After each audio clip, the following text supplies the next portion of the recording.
బలం పొందటానికి ఆయన మనకి ఇచ్చినటువంటి గొప్ప అవకాశాన్ని సద్వినియోగం చేసుకున్నాం. మానవ జీవితం మనిషి ఆలోచించినంత సులభతరంలో జీవించి బ్రతికి చూపించలేడు.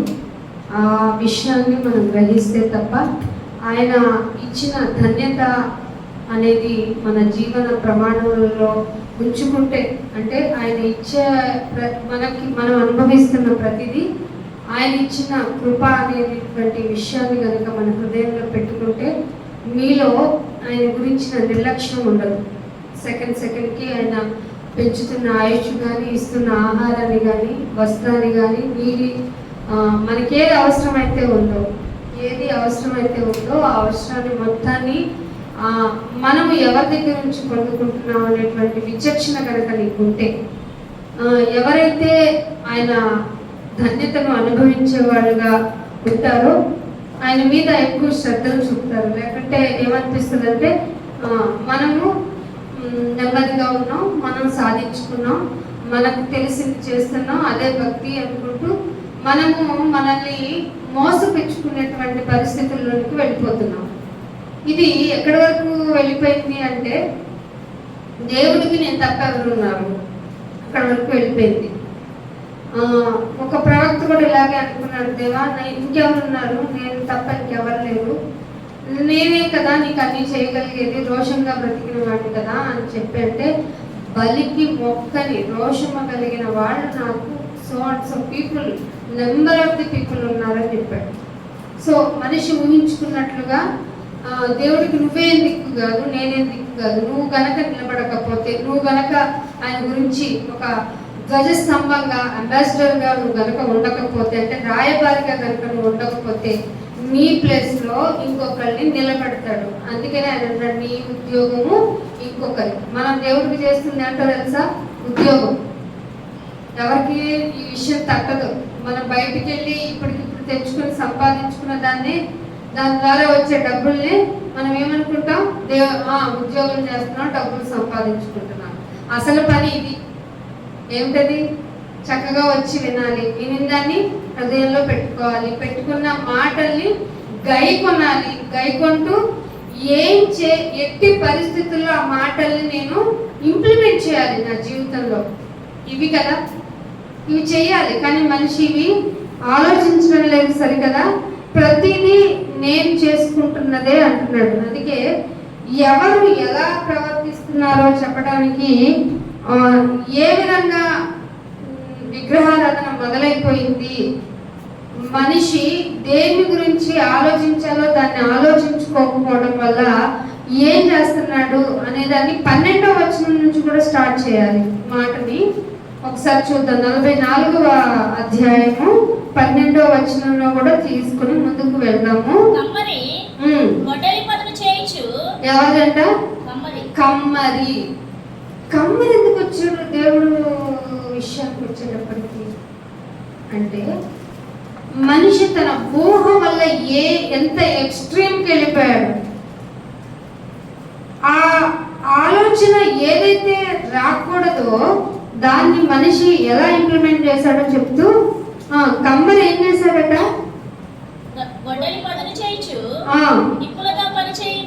గొడ్డలితో పదును చేసి నిప్పులతో పనిచేయు. గొడ్డలు ఎక్కడి నుంచి వచ్చింది, నువ్వు ఎక్కడి నుంచి వచ్చింది? ఈ రెండు కాంబినేషన్ తో తయారు చేయబడిన ఒక స్ట్రాటజిక్ ఫిగర్ కి నువ్వు వర్షిప్ ఎలా చేస్తున్నావు? యెషయా ఇశ్రాయేలుని అడుగుతున్నాడు, వీళ్ళకి ఎలా వచ్చిందయ్యా ఈ ఆలోచన విధానం అంటే, వాళ్ళు పారంపర్య ఆచారంగా ఈజిప్ట్ నుండి తెచ్చుకున్నారు, అంటే ఐగుప్తు నుంచి తెచ్చుకున్న వ్యవహార శైలి, వాళ్ళతో పాటు మింగిలైపోయి వచ్చిన మిశ్రమ జాతి నుంచి తెచ్చుకున్న ఆచార వ్యవహారాలు. కమ్మరి చేసినటువంటి ఇనుము వస్తువు కాంబినేషన్ ఆఫ్ నిప్పులతో చేసిన సుత్తితో కొడితే కానీ దానికి ఒక రూపం రాదు కదా, దాన్ని చేసి అంతగా అలసిపోతాడట.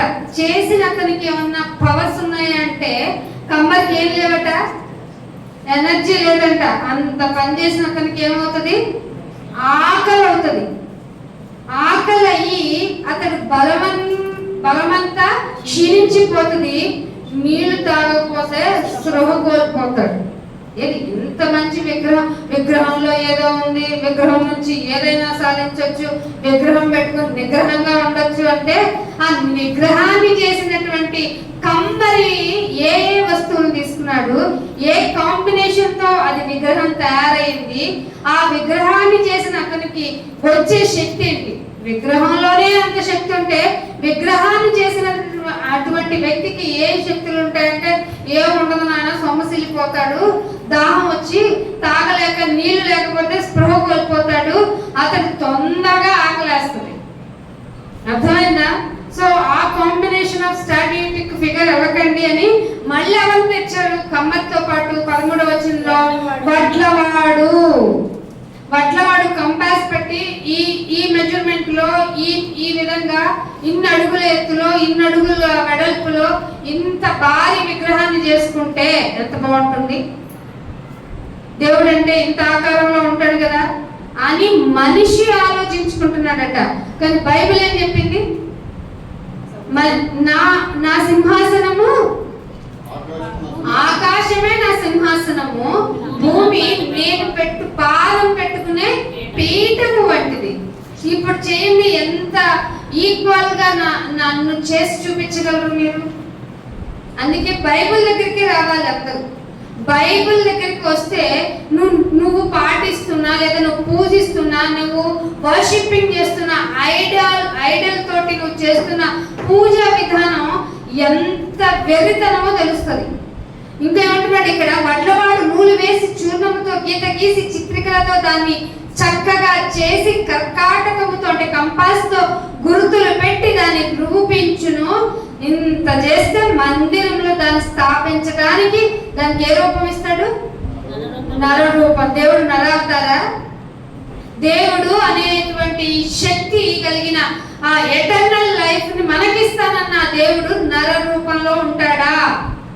నరుడిలాగా కాళ్ళు, చేతులు, కన్ను, ముక్కు, ఇలాగే కోరికలు కలిగిన ఆశలు పుట్టించి నగలు పెట్టుకుందామా, డబ్బులు పెట్టుకుందామా, ఎక్కువ ఏది ధరించుకుని ఆనందపడదామా, విలువైన వస్త్రాలు ధరించుకుందామా? నరుడు అంటే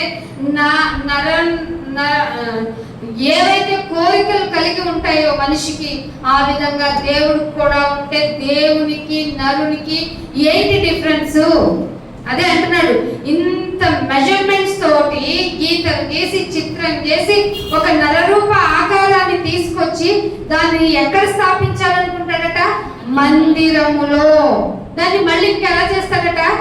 నర సౌందర్యము గల దానిగా. నరుడైతే కన్ను, ముక్కు, చెవి, గొంతు ఇలా ఎలా అయితే బాగున్నాడు అనిపిస్తాడో అంత అందంగా తయారు చేయాలనుకుంటాడంట. అంటే ప్రతిదీ నరుడి చేతి పనిలోనేనా దేవుని రూపం కనపడుతుందా? దేవుడు ఏమై ఉన్నారు? ఆత్మై ఉన్నారు. ఆత్మ కనపడుతుందా? ఈ శరీరానికి కనపడదు. అర్థమవుతుందా? ఎందుకంటే ఈ శరీరము ఆత్మని చూడనేరదు, చూడటానికి వీలే లేదు. చూసామన్న వాళ్ళని ప్రస్తుతం వాళ్ళని వదిలేయండి. అదే చెప్పారు, చివరికి చూసాము చేసాము, దేవుడు అంటే ఇలా ఉన్నాడు, దేవుడు అంటే ఈ ఫిగరు, అందంగా సౌందర్యంగా నర రూపంలో ఉంటాడు అని ఒక కమ్మరి వాడికి ఇచ్చారా, ఒక వడ్లవాడికి ఇచ్చారా? వాళ్ళలాగా నేను లేను. ఇంకా ఏం చేస్తారంటే చెక్కతో చేస్తే పోలా అని ఏ చెట్లు ఎంచుకుంటాడట?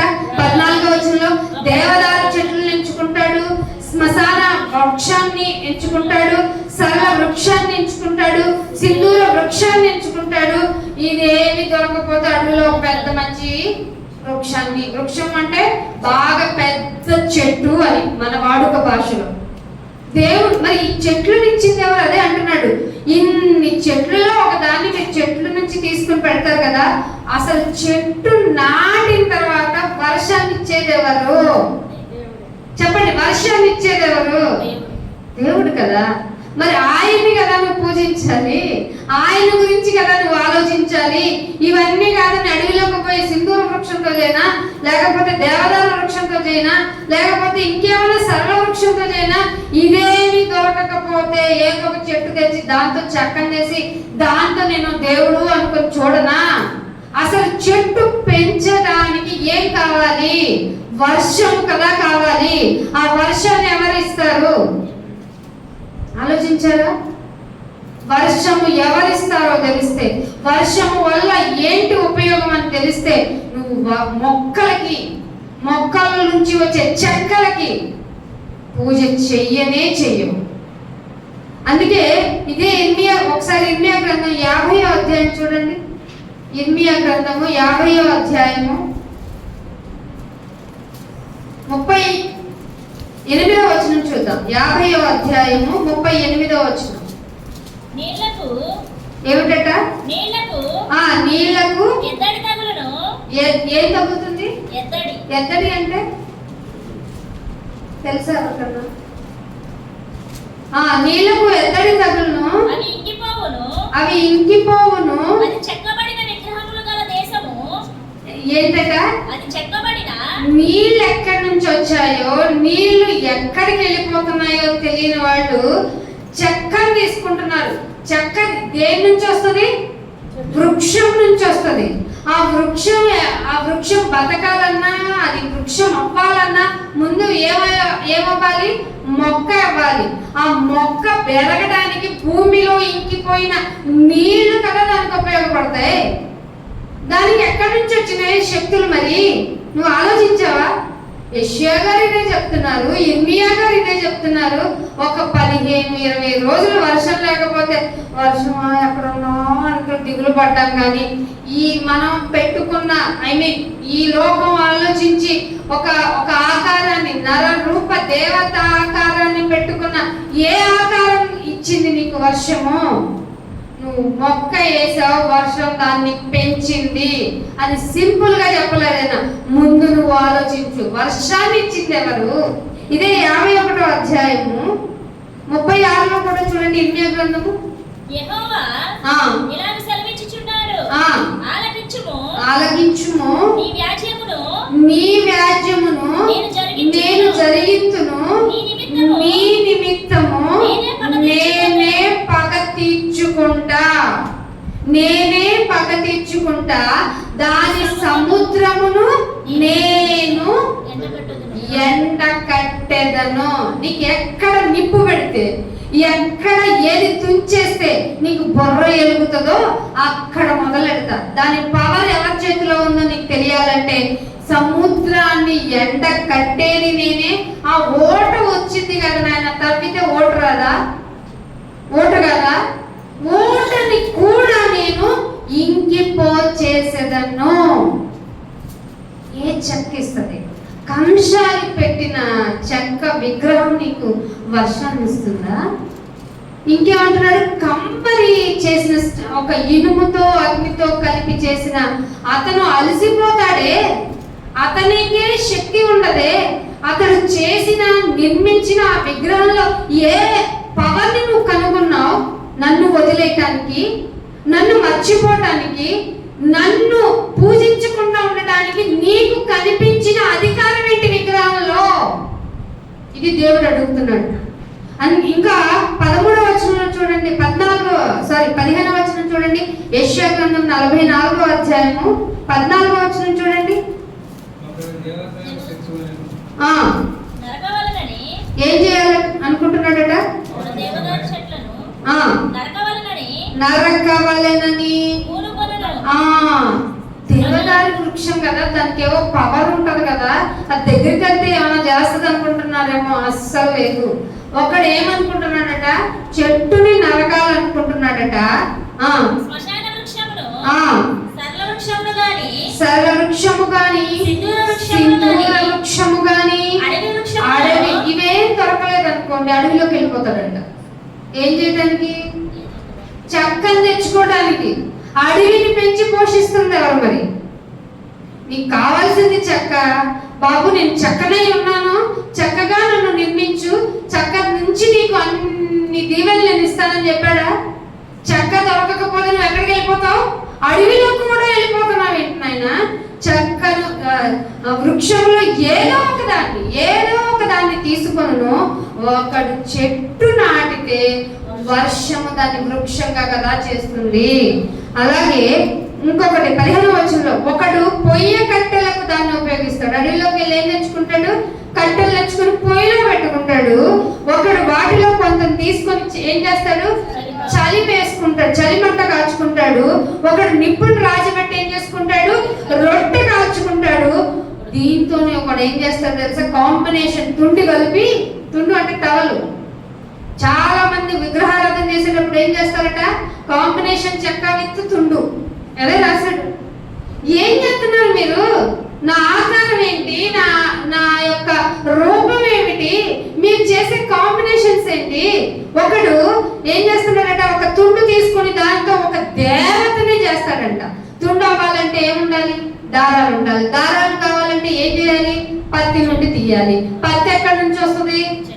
చెట్ల నుండి వస్తుంది, మొక్కల నుండి వస్తుంది. ఆ మొక్క బతకాలంటే మళ్ళీ ఏమవ్వాలి? వర్షం కావాలి కదా. దీన్ని ఎక్కడి నుంచి తెస్తున్నావు? మరి అది ఆలోచన లేదేంటి? ఒకడు తుండి చేసుకుని దానిలో ఒక దేవతను చేసుకున్నాను, దానికి నమస్కారం చేస్తున్నావేంటి నువ్వు? దానికి నమస్కారం చేయను, దానితో ఒకడు విగ్రహం చేసి నమస్కారం సాగిల పడుతున్నావేంటి? సాగిల పడును, అగ్నితో సగం కాల్చుకుంటావు, మిగతా సగంతో మాంసం వండుకుంటావు. 16వ వచనంలో, తిని తృప్తి పొంది చలి కాచుకుని మాంసంతో తింటే ఏమవుతుంది? నీకు హ్యాపీగా ఉంటావు కదా, సంతోషంగా ఉంటావు కదా. ఇవాళ నాన్ వెజిటేరియన్ తిన్నానని నీ శరీర స్వభావంతో హ్యాపీగా ఫీల్ అవుతావు కదా. మరి చలి కాచుకుంటున్నావు, తృప్తిగా తింటున్నావు, అబ్బా మళ్ళీ ఎక్స్ప్రెషన్ ఇస్తున్నావు. ఏమని? ఆహా ఆహా చలి కాచుకున్నాను, వెచ్చగా ఉంది అని అనుకుంటున్నావు కదా. మరి నీకేంటి? దానిలో మిగిలిన భాగాన్ని తెచ్చావు. మళ్ళీను మిగిలిన భాగం తెచ్చి దేవతగాను విగ్రహముగాను చేయించుకొని, ప్రొఫెషనల్స్ ఉన్నారు కదా, విగ్రహాలని అచ్చులేసి ఇచ్చేవాడు, లేదంటే ఫోటో ఫ్రేమింగ్ చేసేవాళ్ళు కదా, చేసేవాళ్ళు కూడా ఉన్నారు కదా. మీరు కూడా పెట్టుకుంటారు కదా. యేసుప్రభు వారు ఇలానే ఉంటారని యేసుప్రభు వారు బొమ్మలు పెట్టుకోవట్లా. శిలువ ఏం చేసింది? యేసుప్రభు వారిని రక్తం కళ్ళ చూసింది. మీరేం తెచ్చుకుంటారు? ఆ శిలువ వేసుకుని జపమాలు పెట్టుకుని జై నేను అంటున్నారు. ఏంటి మీరు? మీరు కూడా అన్యులాగా చేస్తారేంటి? ఎవరు చెప్పారు మీరు ఇలా చేయమని? అన్ని ఆచారాలు మీరు క్రైస్తవ్యంలోనికి ఎందుకు తెచ్చారు? ఇది నేను అనట్లేదు, ఏషియా గారు అంటున్నారు. మీకేమన్నా ప్రాబ్లం అనిపిస్తే మాటల గురించి వెంటనే ఏషియా గారితో మాట్లాడుకోండి. ఏషియా గారికి తలంపునిచ్చిన ఆ దేవునితో వెళ్ళి ఆర్గ్యుమెంట్ చేసుకోండి, నన్ను వదిలేయండి. ఎందుకంటే ఆయన చెప్పమన్నారు కాబట్టి. విగ్రహాలను మీరు ఎలా చేసుకుంటున్నారో, ప్రాసెస్ స్టార్టింగ్ ఎలా చేశారో, కొలిమిలో నుంచి తెచ్చుకున్న ఇనుముతోనా, అగ్నితోనా, కమ్మరి వాడితోనా మీరు చేయించుకున్న విగ్రహము వాడే చేసి అలసిపోతున్నాడే, దాహం అయితే సొమ్మసిల్లిపోతున్నాడే. మీరేం చేస్తున్నారు? చక్కలు తెచ్చుకుంటున్నారు, దాన్ని తుండు చుట్టి ఏం చేస్తున్నారు? దేవతనే మీరు చేసేది. ఏం చేస్తున్నారు మీరు? మాకు చిన్నప్పుడు గుర్తుందో లేదో మరి, మా వాళ్ళకి తెలంగాణ ప్రాంతానికి వెళ్ళినప్పుడు ఇలాంటి ఒక ప్రొసీజర్ పెట్టి కుండ తిరుగుతుంది చూడు, చనిపోయిన వాళ్ళు వస్తారు. ఎందుకు తిరుగుతుంది? తిరిగిందంట. మరి మనం అప్పుడు మా ఊహ సరిగ్గా లేదు. ఎలా తిరుగుతుంది? తిరగదు. ఇవన్నీ మనం ఏమో జరుగుతుందేమో, జరిగి ఉంటదేమో, జరిగి ఉంది కాబట్టి మన పూర్వీకులు చేశారు కాబట్టి మనం కూడా చేద్దాము అనుకునే భ్రమలో మీరు ఉంటున్నారు. ఈ తరము వారికి దేవుని మాటలు స్పష్టం చేయడానికి ఆయన ఏర్పాటు చేసుకున్న కాపరుల యొక్క స్వరం మీ మధ్య వినపడుతుంది. మానేయండి విగ్రహారాధనని. విగ్రహాలను చేయకండి, చెక్కతో చేయకండి, ఇనుముతో చేయకండి, తుండి చుట్టి మీరు దేవతగా నిర్మించకండి. ఇదే అంటున్నాడు. దానితో మిగిలిన సగ భాగాన్ని దేవతగాను విగ్రహంగాను చేయించుకుని దాని ఎదుట సాగిలపడటం ఏంటి? నేను ఆత్మయ్య ఉన్న ప్రకారము మీరు నన్ను పూజించాలంటే సత్యముతోను ఆత్మతోను కదా మీరు నన్ను ఆరాధించాలి. ఏం చేస్తున్నారు మీరు?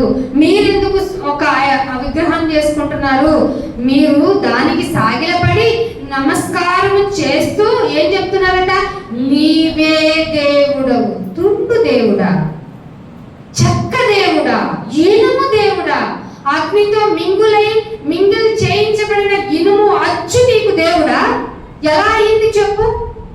ఇనుము భూమిలో ఇంకిపోయిన ఒక ఖనిజ లవణం కదా, దాన్ని మళ్ళీ అగ్నితో కరిగించేస్తే కరిగిపోతుంది కదా, అది రస్ట్ కదా, తుప్పు పడుతుంది కదా ఇనుము. అదేలా దేవుడయ్యాడు, చెక్కలా దేవుడయ్యాడు. చెక్క కూడా కొన్ని రోజులు అయిపోతే దాని ఎక్స్పైరీ డేట్ ప్రకారం పోతుంది కదా, మట్టిలో కలిసిపోతుంది కదా. నన్నెందుకు చెక్కతో పోలుస్తున్నారు, నన్నెందుకు ఇనుముతో పోలుస్తున్నారు, తుండు చుట్టి దేవతను చేసి నీవే దేవుడవు అని ఎలా చెప్పగలిగారు మీరు? అందుకే మీకు నేనేం చేస్తానో తెలుసా, మీ సముద్రాలను మీ నదులను ఎండగట్టేస్తే ఎక్కడ పెరుగుతాయి మీ మొక్కలు? పెరుగుతాయా? నీకు తినటానికే ఫుడ్ ఉండదు. ఇది అన్యాయమైనా నువ్వెలా అంటావు, ఎలా చేస్తావు? నువ్వు చెయ్యొచ్చా? ఇది న్యాయమేనా? లోహం దేవుడా, వాటర్ దేవుడా, చెట్టు దేవుడా, తుండు దేవుడా, వస్త్రం దేవుడు ఎలా అయ్యింది? అందుకే అంటున్నాడు, నీవే నా దేవుడవు, నన్ను రక్షించు అని ప్రేయర్ చేస్తావా? నన్ను రక్షించు అని ప్రేయర్ చేస్తావా? ఇక మీకు నేను చెప్తున్నాను చూడండి, 18వ వచనంలో, మీకు వివేచన లేదు, మీరు వివేచించటం లేదు. కొంతమంది సాక్ష్యాలు చెప్తారండి, మేము పూర్వం మంచి విగ్రహారాధన, గొప్పగా చెప్తారేంటి, చండాలమైన దీన్ని, ఈ విగ్రహారాధన, దేవుణ్ణి సాంగత్యం లేని జీవితాన్ని దేవుడు ఏమన్నాడు మీకు తెలుసా? యాకోబు పత్రికలో వ్యభిచారులు అన్నాడు. మరి లోకంలో ఎవరినో చూసి అంటారు వ్యభిచారులని, లోకంతో స్నేహము నాతో వైరము, గొడవ, దేవునితో గొడవ. దేవునితో గొడవ అయితే నీకు మనుగడే ఉండదు. అందుకే అంటున్నాడు, మీరిక వివేచించలేరు, గ్రహించలేరు, చూడకుండా ఉండేలాగా మీ కన్నులు ఏమైపోయినాయి? కప్పబడినాయి. ఈ యుగ సంబంధమైన దేవత మీ మనోనేత్రాలకి, ఇక మీరేం చెప్పినా వినరు, ఇంకా అంతే, గొడవ వస్తారు, మా మనోభావాలు దెబ్బతిన్నాయని. కానీ డైరెక్ట్ గా దేవుడు చెప్తున్నాడు, విగ్రహంలో దేవుడు లేడు, రాడు, ఉండనే ఉండడు. ఇది దేవుడు చెప్తున్న మాట. మన దేవుడు ఏ స్వభావం తెలుసా? రోషము కలిగిన దేవుడు. ఏమండి, ఇశ్రాయేలీల కోసం 40 దినాలు మోషే ఉపవాసం ఉండి ఆజ్ఞలు ఇచ్చేలోపు కింద ఏం చేశారు వీళ్ళు? దూడ దేవుడా? ఎక్కడి నుంచి వచ్చింది కల్చర్ మీకు? ఈజిప్టులు చేసుకున్న విగ్రహారాధనే కదా ఇది. నిజ దేవుడు ఈ విధంగా ఉండాలి, ఈ విధంగా మీకు సమాజంలో మీరు ఇలా ఉంటే ఇలాంటి ప్రాబ్లమ్స్ వస్తాయి, నా ఎదుట మీరు పరిశుద్ధంగా ఉండాలంటే సో విధంగా మీరు ప్రవర్తించాలి అని చెప్పిన విధానాలని చెప్పడానికి మోషేని పైకి పిలిస్తే ఈ లోపు అహరోను తొందర పెట్టేశారట. అహరోను ఏమన్నా చెప్పగలిగాడా గట్టిగా? ఎందుకు చెప్పలేకపోయాడు? చంపేస్తారేమో అని భయం. ఆఫ్ కోర్స్ అహరోను భయపడ్డాడేమో, ప్రాణం పోతుందని. ప్రాణం పోయినా పర్వాలేదు, విగ్రహారాధన వద్దని చెప్పే ఈ తరములో పుట్టించాల్సిన జనాంగాన్ని దేవుడు ఉంచుకున్నాడు. ఆయన తరపున మాట్లాడే కొంతమందిని ఆయన ఏర్పాటు చేసుకుని నిజాన్ని చెప్పమంటున్నాడు. మీరు కూడా ఇక్కడికి వచ్చింది మీ శరీర స్వభావకమైన కోరికలను అడగటానికి కాదు, ఆయన ఎవరో గొప్పగా తెలుసుకోవడానికి. తెలుసుకున్న మీరు విగ్రహాలకు మొక్కడం ఏంటి? విగ్రహాలకు పెట్టి వ్యాపారం చేస్తున్న వారికి మీరు బుద్ధి చెప్పాలి కదా. మీరు ఎలా వెళ్ళిపోతారు విగ్రహాలకి మొక్కుందంటూ? బుడదలకి లేవిస్తావమ్మా? నీ మెడగా ఇచ్చేయచ్చుగా, కిడ్నీ ఇచ్చేయచ్చుగా, గుండె కోసి ఇచ్చేయచ్చు కదా. తల నీలాలేంటి? తలలో మరి ఏం పెరుగుతాయి? ఈ నీలాలు పెరుగుతాయి కదా, అందుకే ఇచ్చేస్తావు. ఇక్కడ కూడా మళ్ళీ నీ సేఫెస్ట్ జోన్ ఎత్తుక్కుంటావు. ఏంటి నీ మొక్కులు? ఎవరు చెప్పారు నన్ను మొక్కుకోమని? నీ మొక్కుకుంటే వచ్చి మందిరంలో దేవుడి కొరకు నిలబడతాను, అంతకంటే మించిన మొక్కేంటి? ఉండవు, ఆ స్వభావం ఉండదు. నాయన నీ కొరకే అనే ఆలోచన ఉండదు. ఆయన కొరకు మాటల్ని సిద్ధపరచుకుంటామంటే ప్రార్థన ఉండదు, పాట ఉండదు, ప్రార్థన ఉండదు. ఏం చేస్తావు? ఈజీయెస్ట్ మెథడ్ ఏంటి? చక్కన ఎక్కండి, నేను దండం పెట్టుకుంటా, సాగిలు పడతాను, నమస్కారం పెడతాను. ఈజీ వర్షిపింగ్ కదా ఇది. ఎంత బాగుంటుందో. ఏముండదు. కావాలంటే రూపాయి తప్పని ఒకటి వేస్తాను. నువ్వు అనుకుంటున్నా, నువ్వు పూజ చేస్తున్నా విధానం కరెక్ట్ కాదు. అందుకే నువ్వు చెప్పిన వినవు. అదే చెప్పేస్తున్నాడు, వివేచన లేదు, గ్రహి గ్రహించడం లేదు. చూడకుండా మీ కన్నులు కప్పబడ్డాయి, అసలు గ్రహించకుండా మీ హృదయాలే మూయబడ్డాయి. ఎవడు ఆలోచన చెయ్యటం లేదు. విగ్రహం దగ్గరికి నేను ఎందుకు వెళ్ళాలి? అసలు ఏమని ఆలోచన చేయట్లేదు కదా. నేనే అగ్నిలో సగం తీసుకొని కాల్చుకొని తిన్నాను, రొట్టెలు చేసుకున్నాను, మాంసం చేసుకున్నాను, వెరీ టేస్టీ డిష్ అనుకున్నాను, ఆహా చలికి భలే ఉంది అనుకున్నాను అంటున్నాడు కదా. అగ్నిలో సగం కాల్చాను, నిప్పుల మీద రొట్టెలు కాల్చాను, దాంతో మాంసం వండుకున్నాను, భోజనం తిన్నాను, మిగిలిన దాన్ని తీసుకుని దాంతో ఏమైంది, ఎలా చేస్తాను? ఆలోచించారా? ఎలా చేస్తాను ఏమైందని? దాన్ని తీసుకెళ్ళి దేవుడితో పోల్చుకొని ఇక నువ్వే నా దేవుడు, నన్ను రక్షించు అని నేను ఎలా సాగిలపడి ప్రార్థన చేస్తానని ఆలోచించే వాడే లేడు. చెట్టును మొద్దుకు ఎలా సాష్టాంగపడను? ఆలోచన ఉందా? వివేచన ఉందా? గ్రహించావా? హృదయం మూసుకుంది కదా, నీకు కఠినమైంది కదా. చెట్టుకు ఎలా సాష్టాంగపడను అని ఎవడైనా ఒక్కడన్నా ఆలోచిస్తాడా? ఎవడను ఆలోచింపడు. అసలు యోచన చేయడానికి తెలివి లేదు, తినడానికి తెలివి ఉంది. అదే అగ్ని తెచ్చుకొని ఆ అగ్నితో వేడి చేసుకొని రొట్టె తినడానికి తెలివి ఉంది, వివేచన ఉంది. మాంసం వండుకోవాలి, విత్ రొట్టె కాంబినేషన్ అంతా ఫుడ్ తినాలి, వెచ్చగా చలిగా ఉంది, చలి కాచుకోవాలి అని ఆలోచన ఉంది, వివేచన ఉంది. కానీ ఇవన్నీ తిని, వీటితోనే నేను తిని త్రాగి ఆనందపడి చక్కగా సుఖాన్ని అనుభవించిన నేను దీనిలో కొంత భాగం తెచ్చుకొని నేనెట్లా ఇదే దేవుడు అంటాను? ఆలోచన ఉందా?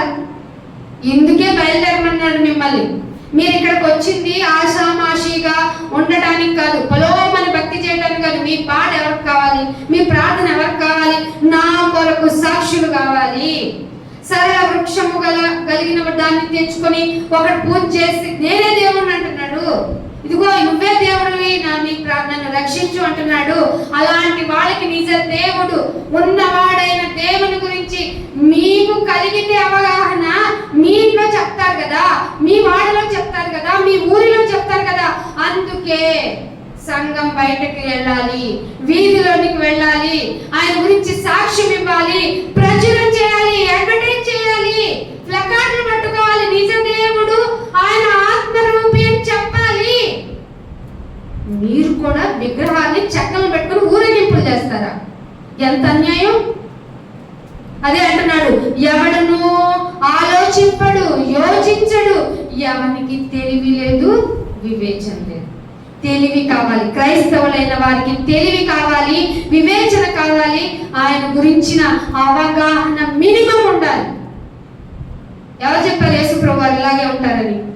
ఏ బొమ్మను తెచ్చుకొని ఎందుకు చేస్తున్నావు? నీ ఇంట్లో వాక్యం కదా ఉండాలి, నీ నుదుటి మీద ఉండాలి కదా, నీ చేతులకు ఉండాలి కదా, నీ కాళ్ళకి వెలుగుగా చూపింపబడాలి కదా. వాక్యమై ఉన్న దేవుడు, వాక్యమై ఉన్న దేవుణ్ణి కంఠభూషణములుగా ధరించుకోవాలి కదా. నువ్వేంటి ఏవేవో కట్టుకుంటున్నావు, ఏవేవో చేస్తున్నావు? యేసు ప్రభువు బొమ్మిది, దేవుడు బొమ్మిది అని నీ గోడలకి తగిలించేస్తున్నావు. అది కూడా చెక్కతో చేయబడలేదా? ఐరన్తో చేయబడలేదా? ఆలోచన ఉందా? వివేచన ఉందా? ఎవరినో ఏదో విగ్రహం చేశారని రోషం తెచ్చుకుని మాట్లాడుతున్న మనము క్రైస్తవులము, క్రీస్తును అంగీకరించిన వారు అని చెప్పుకునే మనలో రోషం లేదా? నిజ దేవుడు, సజీవుడైన దేవుణ్ణి మేము కొలుస్తున్నాం, పూజిస్తున్నాం. ఇంటి ప్రధాన యాజకుడు మాకు సరిపోయిన వాడని గొప్పగా చెప్పుకునే మన ఇంట్లో కనబడట్లేదా విగ్రహాలు? ఆలోచించండి. ఎవరైతే పూజింపబడాలో, ఎవరైతే దేవుడు అనబడాలో ఆయన్ని వెనక్కి నెట్టేసి తానే పూజింపబడుతున్నాడు ఒకడు. వాడి తంత్రాలని ఎరగాలి. ఎరగకపోతే నువ్వు కూడా ఇలాంటి భ్రష్టత్వంలోనికి వెళ్ళిపోతావు. 20వ వచనం అంటున్నాడు, వాడు బూడిదే తింటున్నాడు, వాని మనసు మోసపోయినదై తప్పు దారిన వాడిని తీసుకొని పోవుచున్నది.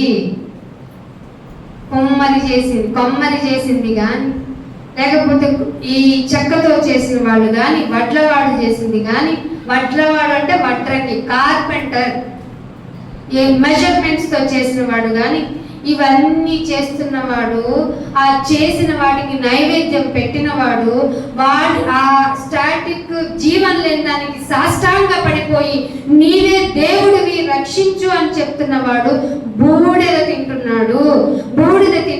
తింటున్నవాడు ఏం చేస్తున్నాడు తెలుసా? వాడి మనస్సుని మోసం చేసుకున్నాడు. ఇక్కడ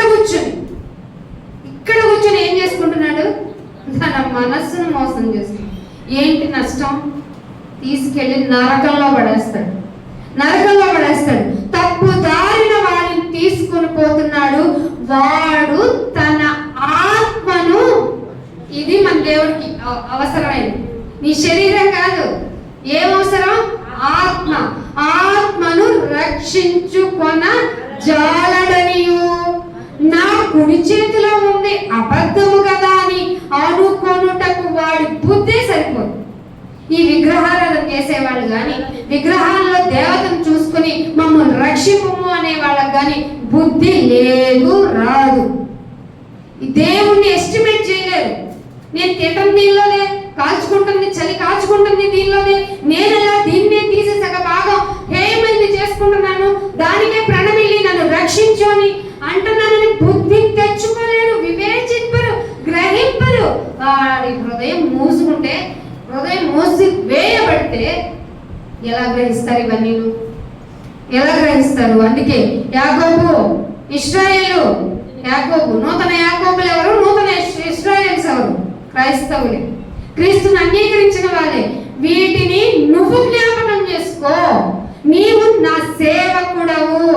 నీకైనా బుర్రెలిగితే, నీకైనా నా మాటలు వాక్యమును ఎవరికి తెలియజేశాను? యాకోబుకు తెలియజేశాను.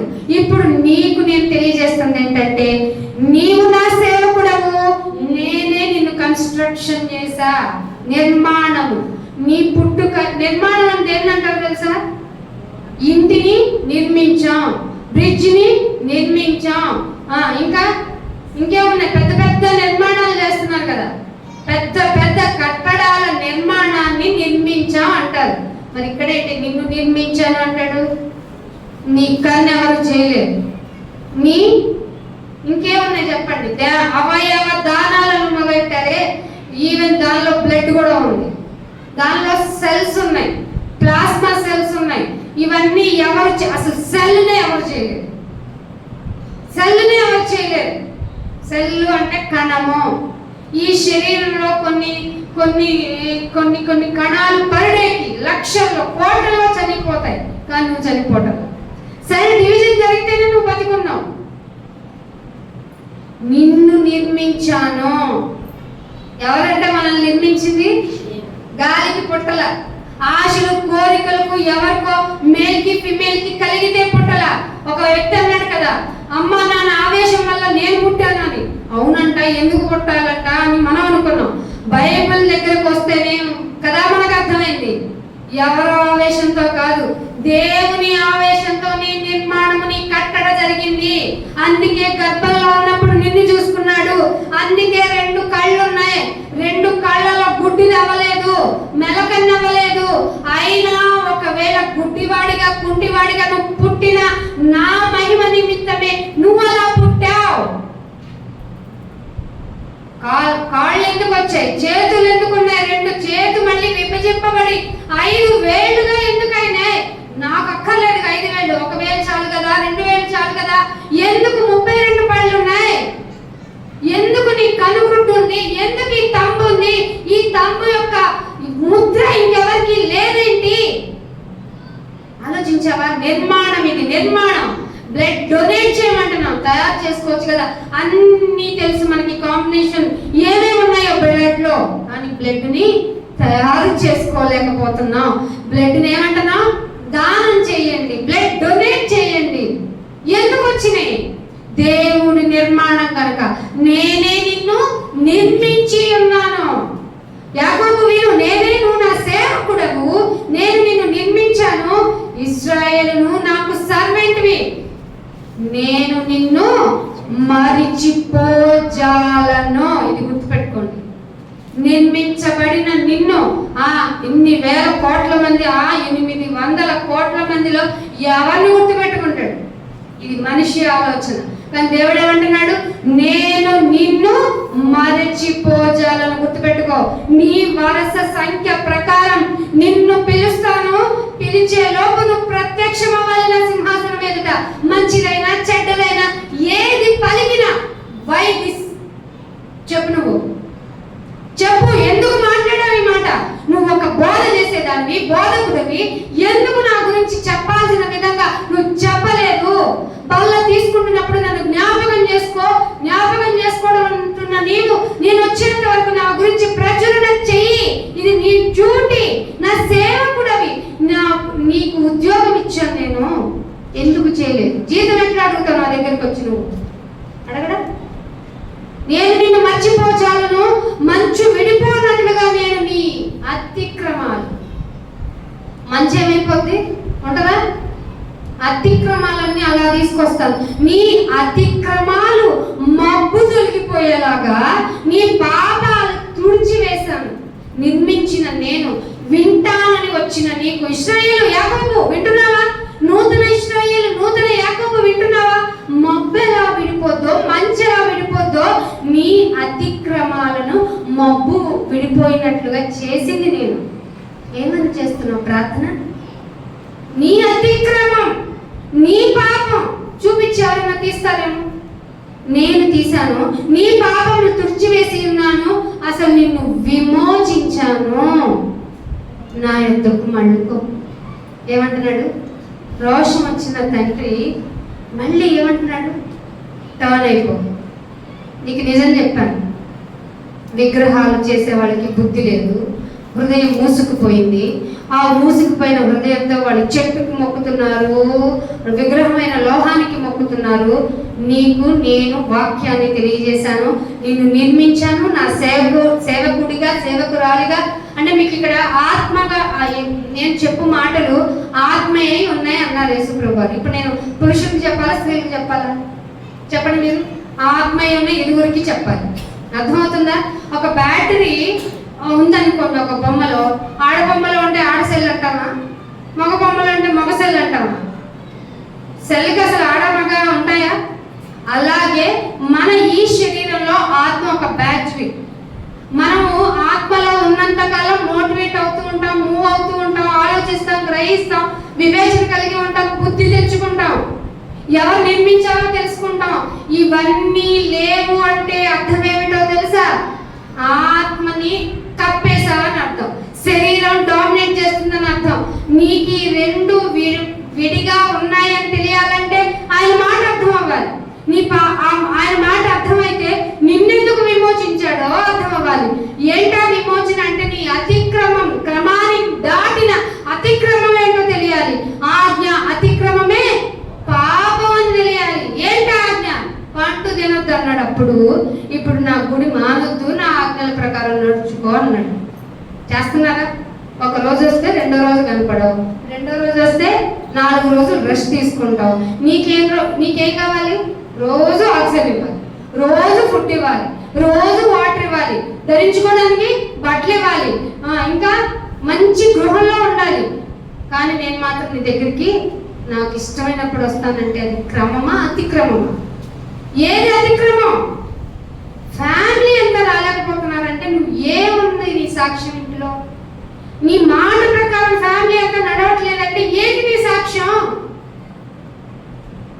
అందుకే అంటున్నాడు, నేను నిన్ను విమోచించాను, నా యొద్దకు మళ్ళుకో. 23వ వచనం, యెహోవా ఆ కార్యమును సమాప్తి చేసి ఉన్నాడు. సో కార్యం సమాప్తి ఏంటి? అర్థమైందా? నేను చెప్పాల్సింది చెప్పా, చెప్పించాల్సిన విధంలో యాకోబుకి ఇంటిమేషన్ ఇచ్చా, ఇశ్రాయేలుకి కన్ఫర్మ్ చేసేసా, చెప్పాల్సింది చేసి ఆ కార్యాన్ని నేను క్లోజ్ చేసేసా. ఇప్పుడు అకాలంలో ఉన్నాం, అక్రమము విస్తరించే పొజిషన్లో ఉన్నాం. ఎప్పుడో అక్రమం విస్తరిస్తే ఏమవుతుందో తెలుసా? క్రమం లేనిది విస్తరిస్తే ఏమవుతుందో తెలుసా? ప్రేమ చల్లారిపోద్ది. ఎవరికి ఎథిక్స్ లేవు, ఎవరికి వాల్యూస్ లేవు, ఎందుకు బతుకుతున్నామో తెలియదు, ఎందుకు లోకంలో ఉన్న వాళ్ళకి నీకు తేడా ఏంటో తెలియకుండా ఘోరంగా బ్రతికేస్తావు. సో నేను చెప్పాల్సింది చెప్పి క్లోజ్ చేశాను. ఆకాశం ద్వారా ఇక మీరు సౌండ్ చేయండి. ఉత్సాహధ్వని చేయండి. ఎందుకంటే మీరే కదా రోమిలికి రాసిన పత్రికలో అంటాడు, ప్రకృతి మనుషుల యొక్క ప్రత్యక్షత కొరకు ఎదురు చూస్తూ ఉందంట. ఏంటి వీళ్ళు ఇంకా మాత్రం వీళ్ళకి ప్రతిరోజు జరుగుతుంది, క్రమమైంది కదా. సూర్యుడు క్రమంగా ఎట్లా ఉదయిస్తాడంటావు? సూర్యుడు ఏ విధంగా ఏ వైపున ఉదయించును? ఆగ్నేయాన్ని ఉదయించడా? ఎందుకని? క్రమం. వర్షాకాలం క్రమం, ఎండాకాలం క్రమం, శీతాకాలం క్రమం. అవన్నీ కాలాలన్నీ క్రమము తప్పుతున్నాయి. ఆకాశమా ఇక నువ్వు ఉత్సాహధ్వని చేయి. వస్తే వర్షాలు స్మాష్ చేస్తాయి. వేలాది మంది నిరాశ్రయులైపోతారు. ఎవరైతే కౌంటబుల్లో వాళ్ళని తీసుకొని వెళ్ళిపోతాను. అస్సాం ఫ్లడ్స్ చూసారా? విన్నారా వార్తలు? ఎలా ఉందో తెలుసా పరిస్థితులు? లక్షల మంది నిరాశ్రయుల. అంటే ఆశ్రయం లేదా? ఆశ్రయం ఏంటి? మన ఇల్లు కదా. ఎక్కడికైనా ఇల్లు ఎక్కడికి రావాలనుకుంటాం? ఇంటికి ఆశ్రయం. వాటినే లేకుండా చేస్తే ఏం చేస్తావు? అప్పుడైనా గ్రహిస్తావా? లేదు. అందుకే అంటున్నాడు, ఆకాశమా ఉత్సాహం చేయండి, భూమి అగాధ స్థలములారా ఆర్భాటము చేయండి, పర్వతములారా అరణ్యమా అందులోని వృక్షమా, అరణ్యంలో ప్రతి వృక్షమా. ఎందుకు ఇంకా మీరు ఫీల్ అవుతారు? ఎందుకంటే దేవుడు ఎవరితో చెప్పుకున్నాడో తెలుసా? యెషయా మొదటి గ్రంథంలో, ఆకాశమా ఆలకించు, భూమి చెవియొగ్గు, నేను పిల్లలను పెంచి పిల్లల్ని కని పెంచి పెద్ద చేసి ఉన్నాను. అయితే వాళ్ళని ఇచ్చారు. ఇది లోకంలో ఉన్న పేరెంట్స్ బాగా ఉపయోగించుకుంటారు, కానీ దేవుడు తన బాధను ఎవరికి చెప్పుకున్నాడు? అందుకే ఇక చెప్పేసాడు 44లోకి వచ్చిన తర్వాత, ఆకాశమా ధ్వని చేయి, పర్వతములారా అరణ్యమా అగాధ స్థలములారా ఆర్భాటం చేయండి, సంగీత నాదం చేయండి. యెహోవా యాకోబుని విమోచించాడు. అంటే తెలుసుకున్నవాడు విమోచింపబడతాడు. ఇంత చాలా ఉందండి. మీకు లైవ్, జస్ట్ లైవ్ మీ అవగాహన కోసం చెప్తున్నాను. ఆయన ఇశ్రాయేలీలలో తన్ను తాను మహోన్నతునిగా కనపరచుకొను. రా మందిరంలోకి రా. చెక్కలో లేదు వాల్యూ, లోహంలో లేదు వాల్యూ. మహోన్నతుడుగా నీకు ఆయన కనపడాలి అంటే దేవుడు ఎలా ఉంటే బాగుంటాడో, దేవుడు అంటే నీ ఎస్టిమేషన్ కాదు అని నీకు విమోచన కలగాలంటే మందిరానికి వచ్చి తీరాలి. అనేకులకి మహోన్నతుడిని కనపరుచుకోవాలంటే మీరు రండి అని రీకాల్ చేయండి, మరలండి అని చెప్పండి. అందుకు కదా జ్ఞాపకం చేసుకోవాలి ఆయన్ని. అందుకే గర్భము నుండి నన్ను నిర్మించి, ఎక్కడ? అఫ్కోర్స్ ఇక్కడ మీరు నన్ను అంటే నిన్ను పెట్టుకోండి. నిన్ను నిర్మించి, నన్ను నిర్మించి, ఈ జనాంగాన్నంతా నిర్మించిన దేవుడు ఏమంటున్నాడంటే, గర్భము నుండి నిన్ను నిర్మించిన నీ విమోచకుడు ఈ విధంగా చెప్తున్నాడు. ఇన్ని తెలిసి కదా నీకు. అసలు చెట్టు ఎలా పెరుగుతుందని చెప్పాను. వర్షం వస్తే కదా చెట్టు వృక్షమైంది. నిన్ను నిర్మించాను కదా నేను. ఎక్కడి నుంచి నిర్మించాను?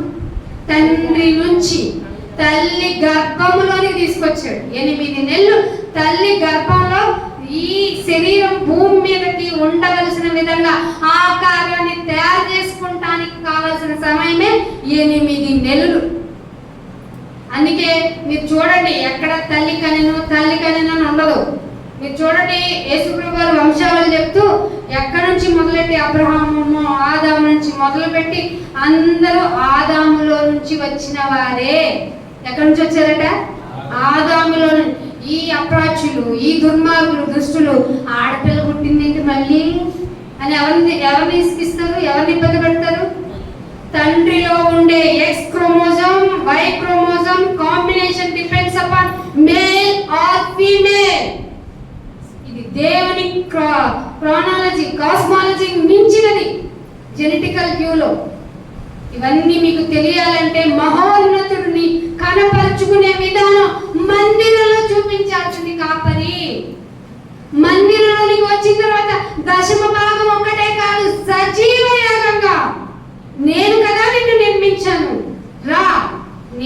కనపరుచుకుంటాను నీకు, నేను కనపడతాను నీకు.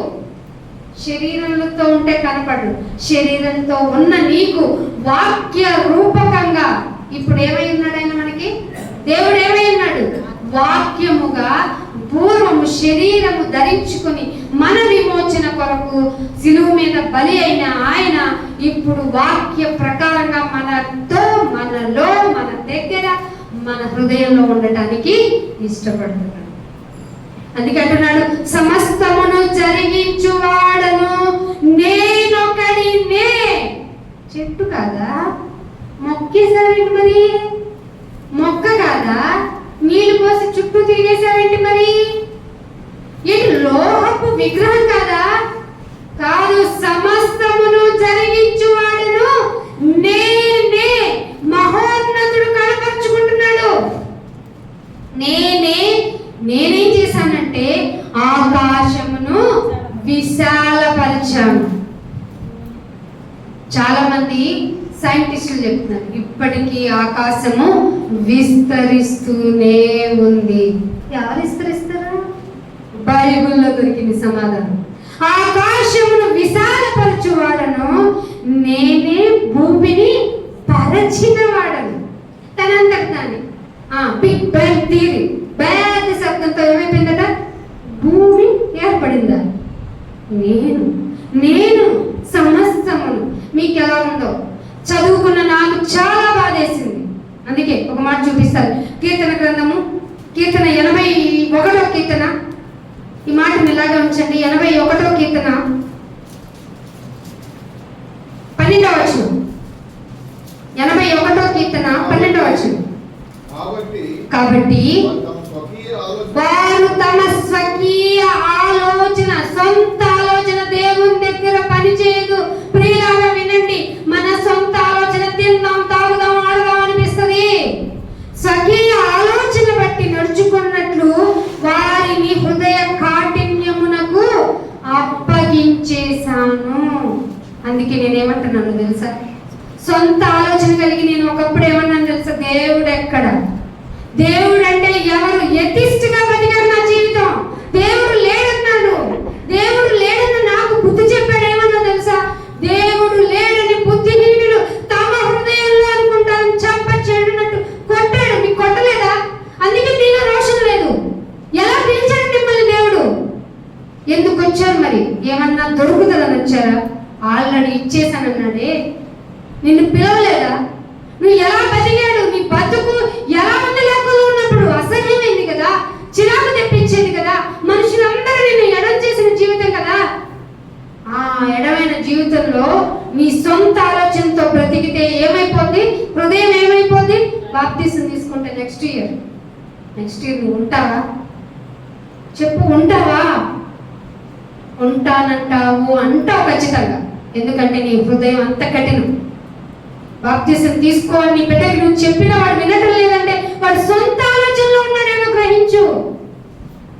మనిషి గ్రహించుకోవాలంటే పిల్లవాడి యొక్క నడతని నువ్వు తెలుసుకో. వాడు ఏంటో నీకు అర్థమైపోతుందని చెప్పిందా లేదా? బయట చూస్తున్నారు మీ పిల్లల నడతని. మీకు చేత కాదు కాబట్టి సండే అయినా తీసుకొచ్చి ఇక్కడ పెట్టండి. పెట్టారా? నేర్పిస్తున్నారా? బాలుడు నడవవలసిన త్రోవను ముదురైపోయి ముసలైన తర్వాత నేర్పిస్తారా? మొక్క వంగంది వంగదు నాన్న, వంగో, నువ్వు వంగో. ఎందుకంటే నీకు సొంత ఆలోచన, స్వకీయ ఆలోచనను బట్టి వారు నడుచుకుంటున్నారు కనుక వారు హృదయ కాఠిన్యానికి అప్పగించేసా. హృదయ కఠినమైపోయింది. మానవు ఎంత చెప్పినా లోకం ఎంత బాగుందో అనిపిస్తుంది. లోకం ఎంత నీట్ గా ఉందో. లోకంలో ఉంటే కదా మజా ఉంటుంది.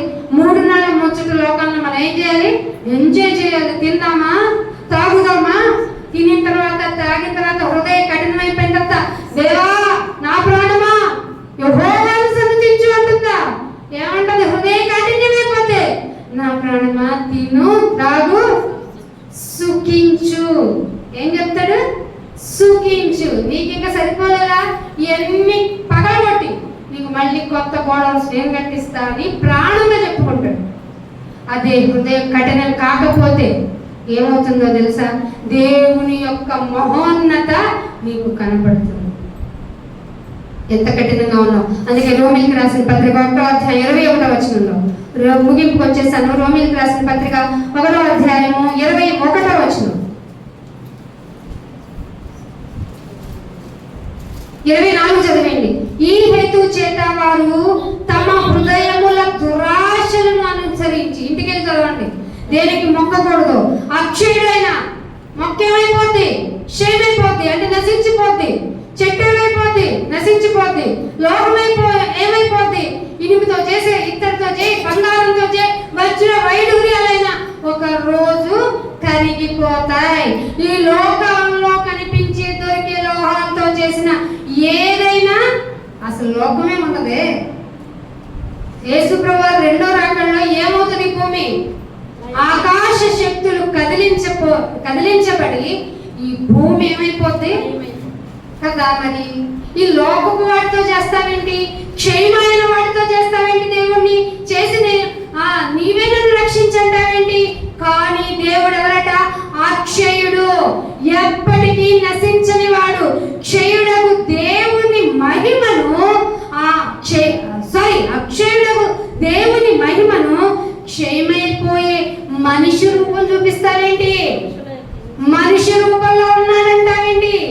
మనుషుల యొక్క, పక్షుల యొక్క చతుష్పాదము అంటే 4 కాళ్ళతో ఉన్నాడు దేవుడు చూపిస్తాయండి. చతుష్పాద జంతువులు, పురుగులు, పొద్దుంకకు కూడా పూజలు చేస్తారా? ఎలుకలకు కూడా పూజలు చేస్తారా? పాములకు కూడానా? మరి ఇంట్లోకి వస్తే ఎలుకను చంపుతావు, ఇంట్లోకి వస్తే పామును చంపుతావు. చతుష్పాద జంతువులను, పురుగులకు ప్రతిమ స్వరూపము. ఎందుకు మార్చారు? స్వకీయ ఆలోచనల వలన హృదయం కఠినమైపోతే ఇన్ని రూపాయలు తెచ్చిపెట్టావు. దేవుడు ఏమంటున్నాడు? అందుకే ఈ కారణం చేత వారు ఏం చేస్తున్నారు తెలుసా? తమ హృదయాలను ఏమనుసరిస్తున్నాయి? ఆశ కాదు, దురాశ. దురాశ ఏం చేస్తుంది? పరిపక్వమై పాపం పరిపక్వమై మరణాన్ని కనేస్తుంది. ఇప్పుడు అర్థమైందా మనందరం ఎంత పాపలమో? నేను ద్రోహం చేశానండి, నేను చెవికైనా అపకారం చేయను కదండి. హృదయ కాఠిన్యం వల్ల ఆశతో ఉండాల్సిన నీవు దురాశ తెచ్చుకొని దేవుని దృష్టిలో ఏమైపోయావు? అతిక్రమం చేసి పాపాలు కొని తెచ్చుకున్నాం. ఇప్పుడు ఎవరు? లోకంలో పుట్టిన ఎవరు, మానవ ఆకారం ధరించుకున్న ఎవరు నేను పాపిని కాదు అనటానికి వీలే లేదు. నువ్వు చీమకి అపకారం చేయక్కర్లా. నీ ఆశ దురాశ అయిపోతుంది. తెలుసా నీకు? ఆశ అంటే ఏముండాలి? తినడానికి చాలు, తాగడానికి చాలు, ధరించుకోవడానికి ఇవన్నీ వద్దునైనా నీ కృప నాకు చాలు కదా అన్నాడు కదా. ఇది ఇవ్వవా, అది ఇవ్వవా, అది చేయటానికి నేను ఎన్ని రోజులు ఉపవాసం ఉండను, ఎన్ని రోజులు గుడికి రాను, ఈ గుడి కాదు ఆ గుడికి వెళ్ళినా, ఆ గుడి కాదు ఈ గుడి కాదనా? నీ కోరిక కోసం తోడేళ్లు బయలుదేరినాయి కాపర్ల పేరుతో. గుడారాలు పెట్టి స్వస్థపరచు యెహోవాను నేనే, సమస్త కార్యములు చేసేవాడు నేనే అని దేవుడు డిక్లరేషన్ ఇస్తే, కాదు మా గుడికి రండి మీకు మంచి జరుగుద్ది అనేవారిని గుర్తుపట్టవా? తోడేళ్ళకి కనికరం ఉంటుందా? నువ్వు ఎన్ని డబ్బులు ఇస్తే దండుకొని చక్కగా సర్దుకొని వెళ్ళిపోద్ది. ఇలా రోషంగా దేవుని కొరకు నిలబడి దేవుణ్ణి మహిమపరచండి చెప్పేవాళ్ళు కరువైపోతారు. ఒక కరువు రాబోతుంది. ఆ కరువు ఆహారం లేకపోవడం వల్ల కాదు, నీరు లేకపోవడం వల్ల కాదు, దేవుని మాట దొరకదు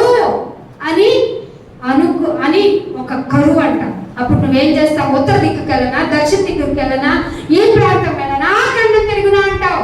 ఎక్కడ ఆయనకి సంబంధించిన స్వచ్ఛమైన నిజ వాక్యాలు దొరకవు. అప్పుడు విని వాక్యం విన్నా నీకేమైందో తెలుసా? దేవుడు అన్యాయస్తుడు, దేవుడికి కనికరం లేదు, దేవుడికి జాలి లేదు. ఇలాంటి ఆలోచనలు వస్తాయి. ఇలా ఫిక్స్ అయిన నీవు ఎక్కడికి వెళ్ళిపోతావు? నరకానికి వెళ్తావు. అందుకే అంటున్నాడు ఈ హేతువు చేత వారు తమ హృదయములను దురాశలను అనుసరించి తమ శరీరములను పరస్పరం అవమానపరుచుకున్నట్లు దేవుడు వారిని అపవిత్రాత్మకే స్వయంగా అప్పగించేశారు. ఒకప్పుడు మీరు బాగా వాడుకున్న వస్తువు ఎందుకు ఉల్లిపాయలు అడిగేశారు? ఎందుకు కొనుక్కునేవాడికి వేశారు? ఇక ఉపయోగం లేదు. ఎన్ని రిపేర్లు చేయించినా అది ఉపయోగపడదు. సో ఏం చేసావు? వాడికన్నా ఉపయోగపడదు. ఇప్పుడు నీ అవసరం ఎవరికి ఉంది? హృదయ కాఠిన్యము కలిగిన నీ అవసరం ఎవరికి ఉంది? సాతానికి. ఆకాశ మండలంలో ఉన్న శక్తికి పని జరగాలంటే శరీరులతోనే పని. అందుకే దేవుడు అన్నాడు, ఆకాశం నుండి ఏం పడిందట? వెలుగు దూత పడింది. వాడితో నాకేం పని లేదు, నాతో వాడికి ఏం పని లేదు, మిమ్మల్ని వాడు కోరుకుంటున్నాడు. గోధుమలను జల్లించినట్టుగా జల్లిస్తున్నాడు. అయితే నేను తట్టుకోలేను, నా వల్ల కాదు, ఈ గుడి లేదు, ఆ గుడికి వెళ్తా అంటున్నా నీకు దేవుడు చెప్తున్న చివరి ప్రమాద హెచ్చరిక గంటిక ఏంటంటే, సమస్తము జరిగించు వాడను నేనే. మరలిరా, తిరిగిరా. చెట్టుకు కాదు, మొక్కకు కాదు, విగ్రహానికి కాదు, నన్ను అక్షయుడకు నన్ను పూజించాలంటే మందిరముకు రా. నీ పాపాలని పరిహరించింది నేనే. నేను తప్ప వేరొక దేవుడు లేడు. నాకే నువ్వు మ్రొక్కాలి, నన్నే నువ్వు పూజించాలి. ఆకాశంలో ఉన్న చిహ్నాలకి కానీ, సముద్రం కింద ఉన్న మచ్చరములు కానీ, చతుష్పాద జంతువులకు కానీ నన్ను ప్రతిమగా నువ్వు చేయడానికి వీలు లేదు. నా మహిమైశ్వర్యం ఎట్టిదో తెలియాలంటే నువ్వు మందిరానికి రా. వాక్యము తెలుసుకో. వాక్యంలో ఉన్న ఎసెన్స్ కనుక అర్థమైతే ప్రాహిమాం అని ఇక్కడ పడిపోయి నీవే నాకు దిక్కు అంటావు. వర్షం లేకపోతే మొక్కలేదు నాన్న. నిన్ను నేను నిర్మించకపోతే నువ్వెక్కడ ఉంటావు ఆహా అని ఎలా చెప్పగలుగుతావు? సో నువ్వు పూజించాల్సింది, పూజించమని చెప్పాల్సింది ఎవరిని? ఉన్నవాడైన దేవుణ్ణి. అందుకే 25వ వచనంలో మీరు లాస్ట్కి యెషయా ముగించేస్తాను. 44లో అందుకే ప్రగల్భాలు పలుకుతున్నారు కదా నాన్న, నేను చేసేస్తా స్వస్థతరా, నేను చేసేస్తా, ఇదిగో ఈ విగ్రహం ఇది 4 రోజులు ఇంట్లో పెట్టుకో, మంత్రం ఉపయోగించి పెట్టా, తంత్రం ఉపయోగించి పెట్టా, దేవుడు నాకు ముందే ఫోకాస్టింగ్ అంతా చెప్పేస్తాడు, నాకు ముందే అని తెలిసిపోతాయి అని చెప్తున్నావు కదా. ప్రవచనం అంటే మొదలెట్టావు కదా. ఏది? మాకు వర్షం పడలేదు ఇన్ని రోజులు, ముందెందుకు చెప్పలేదు నువ్వు? తుఫాను అసలు వరదలు ముంచేసి ఇంత ప్రాబ్లం అయితే ఎందుకు చెప్పలేదు మీ ప్రవచనాలు చెప్పి? ఏంటి భ్రమ కల్పిస్తున్నావు? అందుకే అంటున్నాడు, దేవుడే స్వయంగా దిగి వీళ్ళతో ఏమంటున్నాడు, ప్రవచనాలు ఎలా ప్రగల్భాలు అంటే లేని దాన్ని డంబంగా చెప్పడం. ప్రగల్భం అంటే ఏంటి? లేదు, జరగదు, కానీ జరిగిన. కొత్త నిబంధనలో కూడా తెస్సలోనికీయుల పత్రికలో కూడా ఈ మాట ఉంటుంది, జరగని దాన్ని జరిగినట్టు, మహా అద్భుతం జరిగినట్టు వాడు మెస్మరైజ్ చేస్తాడట మనల్ని. ఏం జరగదు. కుంటివాడిని లేపడానికి దేవుడికి ఎంత టైం పట్టింది? దిగ్గున అంటే ఫ్రాక్షన్ ఆఫ్ టైం. కుంటోడు ఇక్కడ ఎవరైనా లేచి నడుస్తున్నాడో చెప్పండి, గుడ్డివాడు చూస్తున్నాడో చెప్పండి, దీర్ఘకాలిక రోగాన్ని ఎవరైనా తీస్తున్నారో చెప్పండి. కడుపు నొప్ప టాబ్లెట్ వేసుకుంటే పోతే, ఒళ్ళు నొప్పుల పోతాయే. అందుకే అంటున్నాడు, ప్రగల్పుల ప్రవచనములను వ్యర్థం చేసేస్తాను, వేస్ట్ చేసేస్తాను, వ్యర్థము చేయువాడను. సోది చెప్తున్నారు మీరు. ఏం చెప్తున్నారు మీరు? సోది. ఎవరన్నా చెప్తే ఏమంటావు? చెప్పకరా సోది అంటావా? నువ్వే దారిపోయినట్టు పిలిచి సోది చెప్పించుకుంటున్నావు. అంటే ఉపయోగం లేని మాటల్ని సోది చెప్పేవాడిని మీ మధ్యలో ఉండకుండా వాడిని చంపేయమన్నాడు రాళ్లతో కొట్టి. పాత నిబంధనలో తెలుసా? కొత్త నిబంధనలో మీకు ఇచ్చిన ఫ్రీ విల్, స్వతంత్రం. ఈ స్వాతంత్రము మరలా దాస బ్రతుకొద్దు అంటే తీసుకెళ్ళి ఏం చెప్తున్నారు? సోది చెప్పేవాడిని పిలిపించుకుని మళ్ళీ చెప్పించుకున్నారు. ఇప్పుడు పిలిచిన వాడిని పిలిపించుకున్న వాడిని ఇద్దరిని దేవుడు కొడతాడు. అందుకే అంటున్నాడు, మీ కార్యం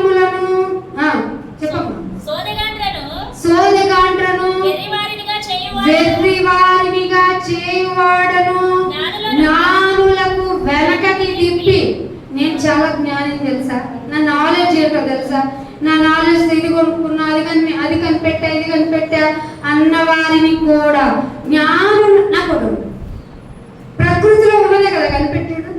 ప్రకృతిలో ఉన్నది ఎవరు ఇచ్చారు? మళ్ళీ దేవుడే వచ్చాడండి కదా. అందుకే జ్ఞానుల జ్ఞానమును వెనక్కి తిప్పి, నేను స్కాలర్ని, బాగా చదువుకున్నాను, చదివి నేను ఏదైనా చేయగలను అన్నవాడిని విద్యను అవిద్యుడుగా చేయువాడను జాగ్రత్త. ఏ విషయానికి కింద 2 వచనాలు అయితే ఇంకో గంట పడుతుంది. సో నేను ఇక్కడితో స్టాప్ చేస్తున్నా. మీరు చదువుకున్నారన్నా, తెలివైనన్నా, జ్ఞానవంతులన్నా, ఈ తెలివైన వాళ్ళు జ్ఞానవంతులు ఇస్రో నుంచి తీసుకెళ్ళి ఆ ఛానల్ తీసుకెళ్ళి ఎక్కడ పెట్టారు? విగ్రహం దగ్గర పెట్టేది. ఏం నేర్పిద్దాం అనుకుంటున్నారు సమాజానికి? ఈ పాఠము సోషలిక్గా బహిరంగంగా వెళ్ళి ప్రకటించాలి. కానీ దేవుడు ఇక్కడే ఎందుకు చెప్పించాడు తెలుసా? మనకి అవగాహన రావాలి, మనం పూజిస్తున్నవాడు ఎంత గొప్పవాడో తెలియాలి. ఇప్పుడు మీరు ఏ విధంగా ఆరాధన చేస్తారు, ఏ విధంగా బల తీసుకుంటారు?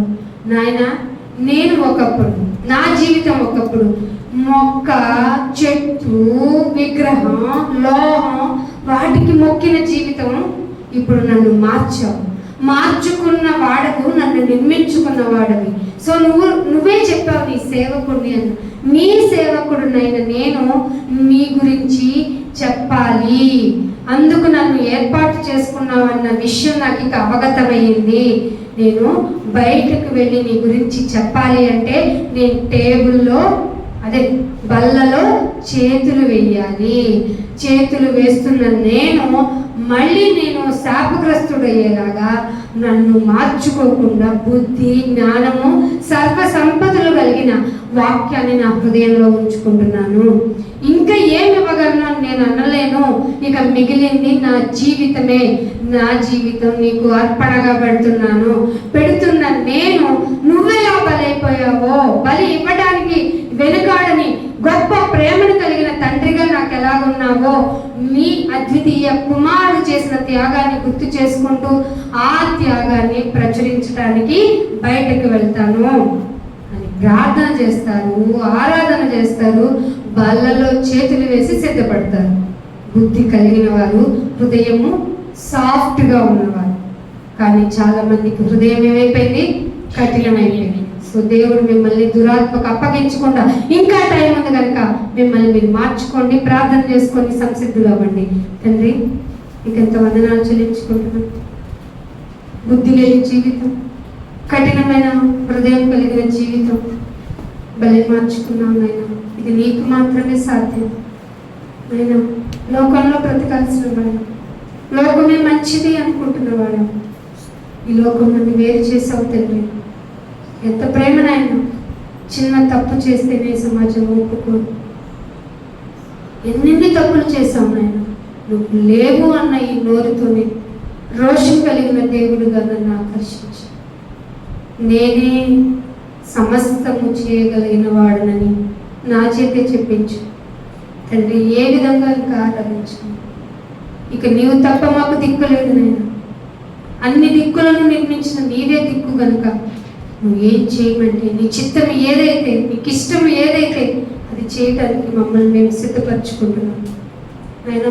మీరు మమ్మల్ని రక్షించుకోవడానికి మీ కుమారుడు చేసిన త్యాగాన్ని మాకు గుర్తు చేయడానికి మమ్మల్ని అందరినీ సజీవంగా, ఆరోగ్యంగా అన్నీ ఇచ్చి పోషించి మమ్మల్ని కాపాడి ఇక్కడ కూర్చోబెట్టి ఈ మాట వినడానికి మమ్మల్ని ఎంతగా సిద్ధపరిచావు నాయన.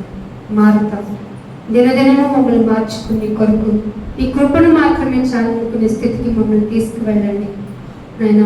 మేము మీ దగ్గర ఉండాల్సిన వాళ్ళం, లేకపోతే నరకానికి వెళ్ళాల్సిన వాళ్ళం. మాకు ఇష్టం లేదు మీ దగ్గర ఉండడం. మీ చిత్తాన్ని నెరవేరిస్తే పరలోకం వెళ్తాం కనుక మమ్మల్ని మేము మార్చుకొని నీ కొరకు నిలబడతాం తండ్రి. ఈ తీర్మానం చేసుకున్న మాకు నాయన, మరి ఈ వాక్యాన్ని ఎత్తుకొని పోయేవాడు ఉన్నాడు కనుక వాడి బారిన పడకుండా మమ్మల్ని కాపాడండి. శోధనలోనికి ప్రవేశించకుండా మెలకువగా ప్రార్థన చేసుకునేటువంటి శక్తిని మాకు ఇవ్వమని యేసుక్రీస్తు వారి పరిశుద్ధమైన నామమున ఈ ప్రార్థనను అడిగి వేడుకుంటున్నాం తండ్రి. Thank you. God bless you.